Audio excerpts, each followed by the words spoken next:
What's up, everybody? So I haven't done a story time Saturday in a while, but this isn't Teacher Appreciation Week, but I want to kind of give some of my former teachers some flowers. So me being an African-American male, I kind of understand the importance of my role.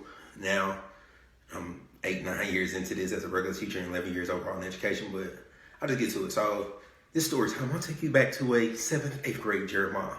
So back then, everybody called me Moot. That was my nickname back then, so I was more known by that then, and most of my friends still call me that. But there's a couple small moments there. Like, so my PE teacher, Coach Barnes, or Coach, he won a lot of us respected, especially a lot of the African-American males. We wanted to play ball for him. One of my biggest regrets is that I didn't get to play football for him because of numerous reasons. But at the same time, I remember I would get into around that time, I would say around 8th grade, my dad's genetics kicked in. Because I was always kind of more the nerdy kid, I guess you could say. I was never little for my age or anything like that. But around that time, voice got a little deeper.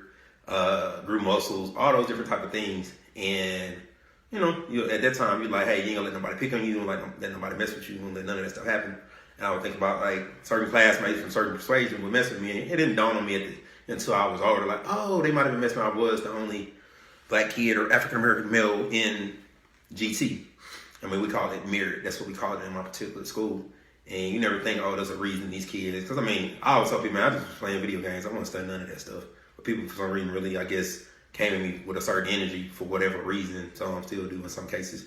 But, I would get into little scrapes or different things in PE, and Coach Barnes would never write me up. And he tried it sometimes, you got 130% IQ, but, you blah, blah, blah, blah, all these things. But he would always tell, hold on, player. That was one of his lines. Anybody, my friends that are on Facebook probably know Coach Barnes for saying that. But I think about that, and he never wrote me up. I never got into trouble because of him. And I was like, man, I'm supposed to be wrote off all this. So I'm a teacher now. Whenever there's a fight, you 100% write kids up. You normally just don't let it go, especially real fights. There was times I hit proper stuff. I probably was punch somebody, do anything like that. I probably should have got in real trouble for. And I think I was like, man, Coach Barnes never wrote me up. And then there's another one called Mr. Suggs. He wasn't one of our favorite teachers of ones. We were like, oh man, Mr. Suggs, this or that.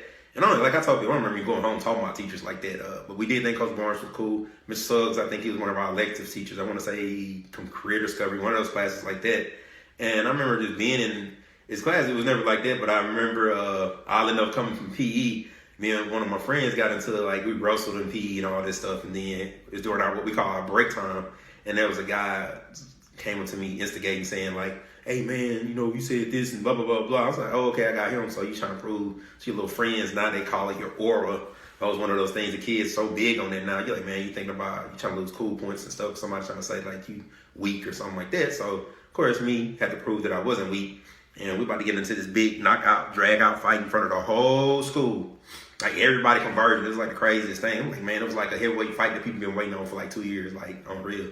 Anyway, so I remember squared off, friends formed, and then I backed up, and then Mr. Suggs came out of nowhere and football tackled him.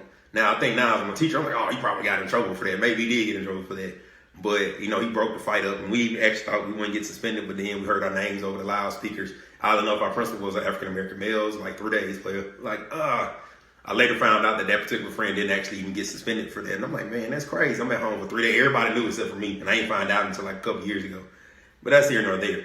The reason why I say this as far as giving them their flowers, you don't even think about these are 2 African-American males. You're at this mostly white school. Our literal name was the Confederates, and I'm not eating no cap, as the kids would say. As literally was our fight name.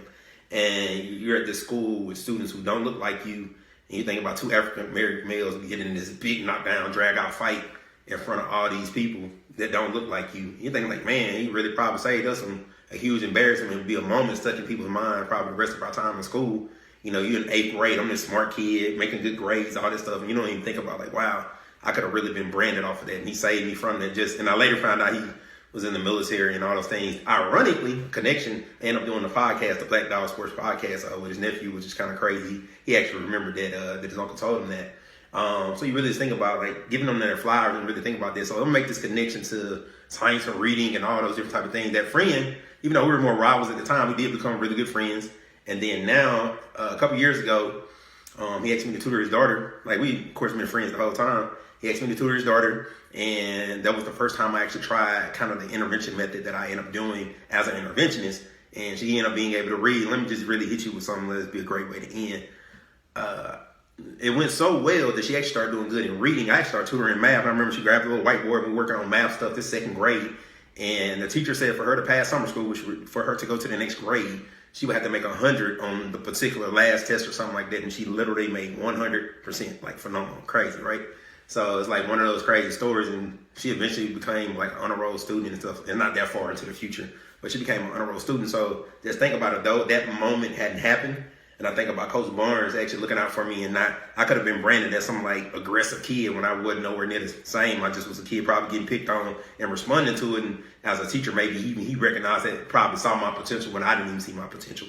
So I just want to give both of them their flowers, and just anybody, just this ain't Teacher Appreciation Week, but just thank anybody, like probably, you know, a teacher or someone from your past that really helped you out in a moment, even though you didn't realize it. All right, y'all, peace out. This has been Mr. Short.